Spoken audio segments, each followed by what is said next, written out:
Pemirsa, Anda kembali di Metro Pagi Prime Time. Hingga 2023, Indonesia tengah menanggung lebih dari 12.000 pengungsi. Nasib mereka kini tengah terombang-ambing tanpa kepastian, sementara Indonesia tidak menandatangani konvensi refugees sehingga tidak bisa membantu banyak. Lalu siapa yang bertanggung jawab atas nasib mereka? Berikut liputan jurnalis Metro TV, Reda Pulpi.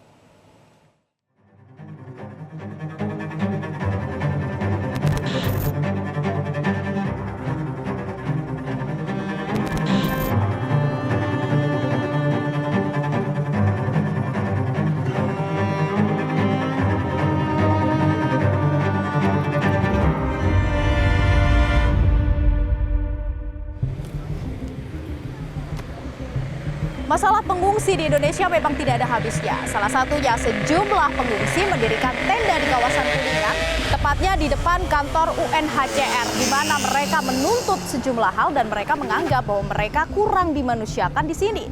Lalu sebenarnya mengapa Indonesia ini menjadi negara tujuan para pengungsi dan apa yang bisa dilakukan oleh pemerintah? Ikuti penelusuran kami. Meski para pengungsi sudah mendirikan tenda di kawasan Kuningan hampir setahun lalu, namun pemerintah baru bertindak sekarang. Pada Selasa 2 Juli lalu, tenda-tenda di belakang kantor UNHCR dibongkar dan 15 pengungsi yang terdiri dari 13 dewasa dan 2 anak-anak dipindahkan ke Direktorat Jenderal Imigrasi. Sejumlah petugas juga tampak berjaga usai penertiban. Untuk selanjutnya kami jaga nanti bersama TNI Polri dan juga Pol PP kami shift untuk menjaga agar mereka tidak kembali lagi. Dan kalaupun mereka kembali mengurus dokumennya masing-masing secara tertib seperti WNA yang lain. Tidak bertempat tinggal di sini apalagi sampai mondok. Tim Metro TV sempat mewawancarai seorang pengungsi asal Myanmar yang sudah berdiam di Kuningan sejak 10 bulan lalu. Iman, ia menceritakan sulitnya untuk bertahan hidup. Dirinya lari dari Myanmar sejak 12 tahun lalu saat berusia 17 tahun.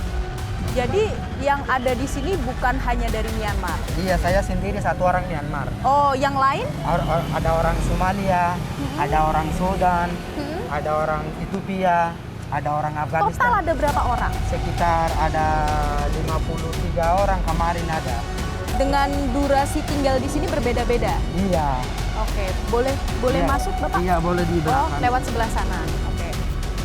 Jadi berbeda-beda durasi tinggalnya, paling lama berapa lama Pak? Yang paling sudah lama di sini saya sama Yusuf orang Sudan, 2 orang. Ada mama satu di situ.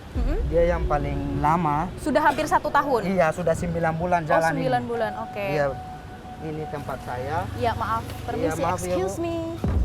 Iya, oh. Ini tempat saya tidur di sini. Pakai tenda ini tenda saya. Ini semua ini tempat saya yang tidur di sini.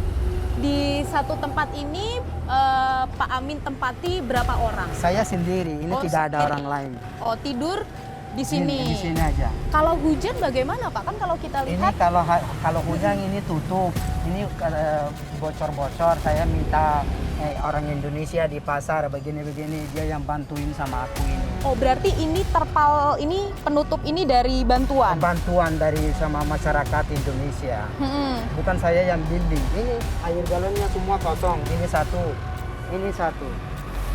Sudah 2 ini hari. Kalau ada yang bantu baru bisa terisi, baru bisa. Oh, kemudian kalau untuk mandi, ke kamar mandi, ini harus pergi di masjid juga marah, begitu semua, bukan 1 orang 2 orang. Di sana kan banyak orang masuk keluar begitu. Saya dari Myanmar tidak ada apa-apa. Tidak bawa apapun? Ada semua di laut. Oh. Di lautnya sudah bocor. Baru di Thailand sudah yang dibuang lagi, dia kasih kapalnya 1. Begitu saya waktu dulu 2013 datang di Aceh, orang Aceh tangkap ikan, dia yang bantuin sama kami. Saya tidak ada apa-apa, ada celana pendek 1, itu yang ngajak. Yang Bapak pakai? Iya. Sekarang sudah pernah dijanjikan tidak Pak? Mungkin harus menunggu berapa tahun baru nanti akan diberikan negara ketiga atau bagaimana? Tidak ada di situ, tidak ada janjian. Ini tidak pernah diberikan janji berarti ya. Kemudian kalau pengungsi di sini sakit, begitu bagaimana Pak? Kalau ini saya sakit beberapa kali, ini kemarin juga saya dari ambil puskesmas obat, ini obat saya. Ini saya ambil puskesmas, saya minta uang dari security di palet di sana, di MD. Ada di sini, ada banyak parkir-parkir, ada orang motor. Saya bilang, Mbak, saya belum makan, minta tolong sama aku, kasih 5.000, 10.000 begitu. Saya pergi ke puskesmas begitu. Sementara Dina Praptora Harja, pendiri Sinergi Policies, menyebut UNHCR harus diultimatum karena Indonesia tidak menandatangani konvensi refugees, maka tak bisa dibebani urusan penanganan pengungsi. Hal senada disampaikan Roy Subirat, juru bicara Kementerian Luar Negeri. Pertama, bahwa Indonesia bukan negara pihak pada Konvensi Pengungsi 1951 dan juga protokol tambahannya tahun 1967. Artinya, Indonesia tidak memiliki kewajiban untuk memberikan penanganan bagi pengungsi dan pencari suaka dari luar negeri. Selama ini, bantuan yang diberikan Indonesia kepada pengungsi juga dilakukan berdasarkan prinsip kedaruratan dan prinsip kemanusiaan. Dukungan untuk pengungsi ini biasanya diberikan oleh organisasi internasional, khususnya UNHCR, dengan dukungan IOM di Indonesia sesuai dengan mandat yang mereka miliki. UNHCR tidak bekerja dengan sendiri ya. Kami bekerja sangat erat dengan mitra-mitra kerja kami, dengan partner-partner, dengan pihak pemerintah untuk memastikan kebutuhan mereka selama mereka berada di Indonesia itu bisa terpenuhi. Namun memang kebutuhan yang sifatnya finansial itu tidak cukup untuk semua. Dalam arti itu tidak bisa berkelanjutan, karenanya memang selain daripada dari upaya pemenuhan kebutuhan dasar dan pemberian bantuan dana, kami juga mengedepankan beberapa program yang sifatnya untuk membangun kemandirian mereka. Jadi memang banyak sekali aktivitas yang kami upayakan bersama dengan mitra-mitra kerja kami. Namun kami juga sangat berterima kasih kepada pihak pemerintah karena penerimaan yang sangat baik terhadap pengungsi di Indonesia. Kami juga mengunjungi tempat tinggal pengungsi di daerah Kalideres, Jakarta Barat. Meski tak layak disebut sebagai rumah, namun gedung milik pemerintah daerah ini menjadi tempat bernaung sekitar 100 pengungsi dari berbagai negara, termasuk belasan anak-anak. Salah satunya Hasan, pengungsi asal Afghanistan yang terpaksa lari meninggalkan anak istrinya sejak belasan tahun lalu. Awalnya Hasan yang merupakan web developer ini berharap agar dirinya segera dikirim ke negara ketiga, sehingga anak istrinya bisa diundang dan ikut mendapatkan kewarganegaraan serta kemerdekaan. The cost of the travel that I have 5 children, my wife and my brother and mother. It might need around $50,000 maybe. Only for you? Only for them to bring them here. So, Mr. Hassan, how you pay the bill for electricity and for food? The things that being brought for us, for example, the floor, wheat floor, because all of these people do not cook them, do not bake bread. There's only 2 people, they are baking, the bakers, baking the bread for us. So we give those flour to them and they sell us back. We take the money from them and to give for the electricity bill. But from Kajati or Jaksa, Agung, they are just sending us some maybe vegetable, maybe tomato, potato, onion, flour, wheat flour, maybe egg sometime.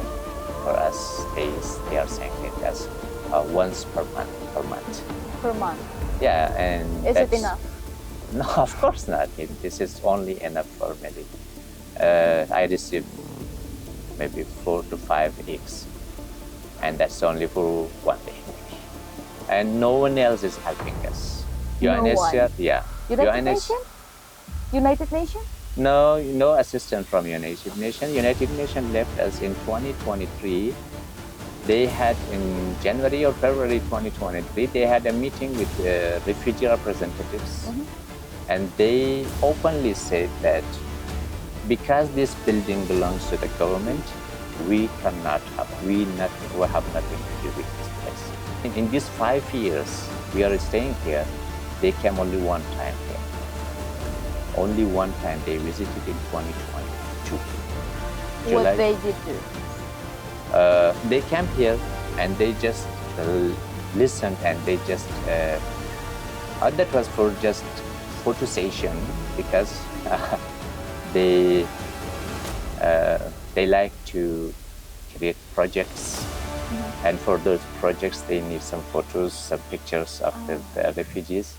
Kita lihat pemirsa, jumlah data pengungsi yang datang ke Indonesia setiap tahunnya dari tahun 2020 sampai 2023 ternyata mengalami penurunan.